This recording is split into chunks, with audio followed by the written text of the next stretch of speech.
بدلے بدلے بدلے زندگی زیتون ٹی وی۔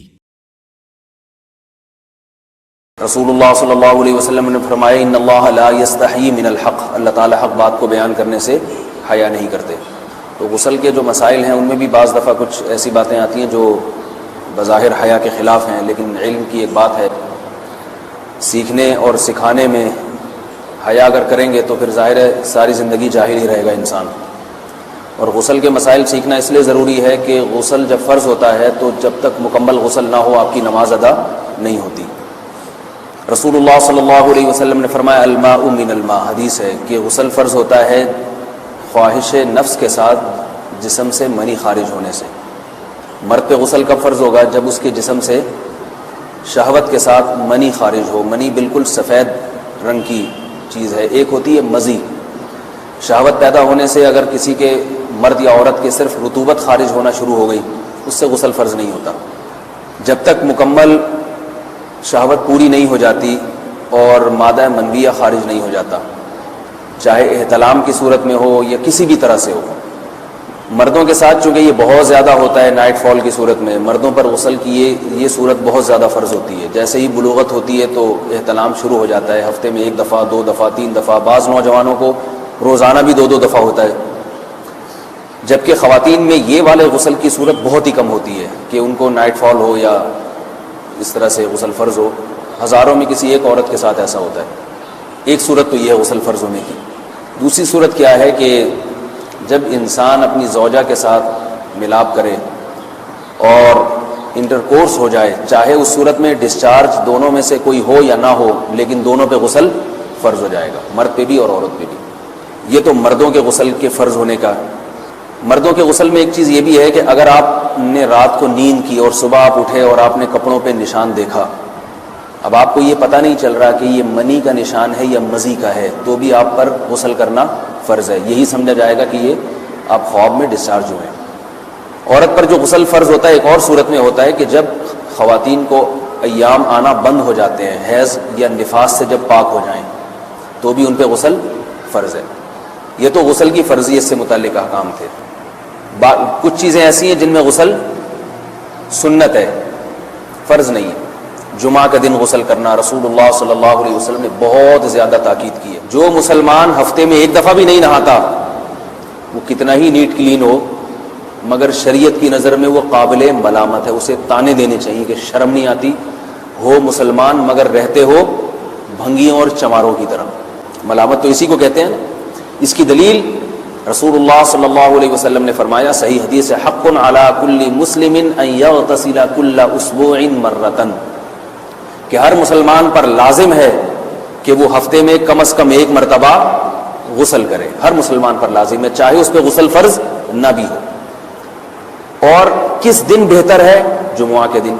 نبی صلی اللہ علیہ وسلم نے حکم دیا ہے کہ جمعے کے دن غسل کیا جائے۔ امام احمد بن حنبل کا مذہب یہ ہے کہ جمعے کے دن غسل کرنا واجب ہے، صرف سنت نہیں ہے بلکہ واجب ہے، لیکن جمہور کا مذہب یہ ہے کہ سنت عمل ہے۔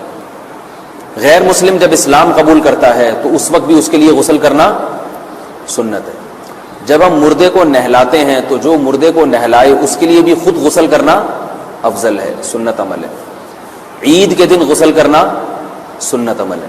تو یہ وہ تمام مواقع ہیں جن میں غسل کرنا رسول اللہ صلی اللہ علیہ وسلم کی سنت ہے۔ غسل میں 3 چیزیں فرض ہیں: منہ بھر کے قلی کرنا، ناک میں پانی ڈالنا کہ ناک کی جو نرم جگہ ہے یہ اچھی طرح تر ہو جائے، اور پورے جسم پہ 1 مرتبہ پانی بہا دینا کہ جسم میں بال کے برابر جگہ بھی خشک نہ رہے۔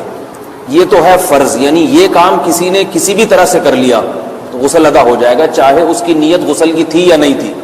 کوئی آدمی چلتا ہوا جا رہا ہے، پھسل کے تالاب میں گر گیا، پورے غوطے کھا کے باہر نکلا، قلی کر لے اور ناک میں پانی ڈال لے تو غسل اس کا ادا ہو جائے گا۔ البتہ چونکہ نیت نہیں تھی لہذا غسل کا ثواب نہیں ملے گا، ثواب نیت کے بغیر نہیں ملتا انسان کو۔ دلائل اس کے الگ موضوع ہے کہ اس کی دلیل کیا ہے کہ بغیر نیت کے بھی غسل ہو جاتا ہے، لیکن میں نے بتایا دلائل کا سیشن نہیں ہے، اس میں پھر بات لمبی ہو جائے گی۔ تو یہ تو ہے فرض، پورے جسم پہ پانی بہانا، کلی اور ناک میں پانی۔ سنت طریقہ کیا ہے؟ رسول اللہ صلی اللہ علیہ وسلم غسل کیسے کرتے تھے؟ سنت طریقہ جس پہ جو اختیار کرنا چاہیے، وہ طریقہ یہ ہے کہ جب آپ غسل کے لیے بیٹھیں تو سب سے پہلے وہ جگہ دھوئیں جہاں نجاست اور ناپاکی لگی ہوئی ہے. نائٹ فال ہوا، کسی کو احتلام ہوا، تو جہاں جہاں گندگی لگی ہے پہلے اس جگہ کو دھوئیں. استنجا کریں، شرمگاہ کو دھوئیں اچھی طرح. سمجھ رہے ہیں بات کو؟ اس کے بعد ہاتھ دھوئیں اور مکمل وضو کریں جیسے ہم عام حالات میں وضو کرتے ہیں. مکمل وضو کرنے کے بعد دائیں کندھے پہ پانی ڈالا، لیفٹ سائڈ پہ پانی ڈالا. پہلے زمانے میں تو چلو سے غسل ہوتا تھا، ہاتھ دھو لیے تو اب چلو سے پانی لے کے یہاں ڈالا جا رہا ہے، چلو سے پانی لے کے یہاں ڈالا جا رہا ہے، پورے جسم پہ ملا جا رہا ہے، اور چلو سے پانی لے کے 3 دفعہ سر پہ ڈالا جا رہا ہے. تو آج کل چلو ولو تو ہے نہیں، شاور کے نیچے جا کے کھڑے ہو جاتے ہیں. تو اس میں یہ کہ شاور کھولے، اس میں کھڑے ہو جائیں، سارے چلو اس میں خود بخود ہی ہو جائیں گے، پورے جسم پہ پانی بہہ جائے گا. نبی صلی اللہ علیہ وسلم کے دور میں یہ جدید چیزیں نہیں تھیں، شیمپو اور صابن. تو آپ صلی اللہ علیہ وسلم بیری کے پتوں سے غسل کی ترغیب دیا کرتے تھے. بیری کے پتوں کو اگر پانی میں پکایا جائے تو پانی میں میل کچیل صاف کرنے کی صلاحیت بہت بڑھ جاتی ہے. ہمارے زمانے میں اس تکلف کی ضرورت نہیں ہے، صابن ملتے ہیں، اس سے نہا لے آدمی، نہایا کریں. بہرحال کہنے کا مقصد یہ آپ لوگوں سے تو یہ سنت طریقے سے غسل ہو جائے گا آپ کا. سمجھ رہے ہیں بات کو؟ سب سے پہلے استنجا کیا، اس کے بعد وضو کر لیا، اس کے بعد غسل کر لیا. اگر کسی نے غسل میں وضو نہیں کیا اور ویسے ہی پورے جسم پہ پانی بہا دیا تو بھی اس کا وضو خود بخود ہو جائے گا. اس غسل سے وہ نماز پڑھ سکتا ہے، کیونکہ بعض لوگ غسل کرنے کے بعد دوبارہ وضو کر رہے ہوتے ہیں. اس کی ضرورت نہیں ہے، کیونکہ جب غسل کرتے ہیں تو وضو والے اعضاء تو خود بخود اس میں دھل جاتے ہیں. یہ ہے غسل کا طریقہ. زیتون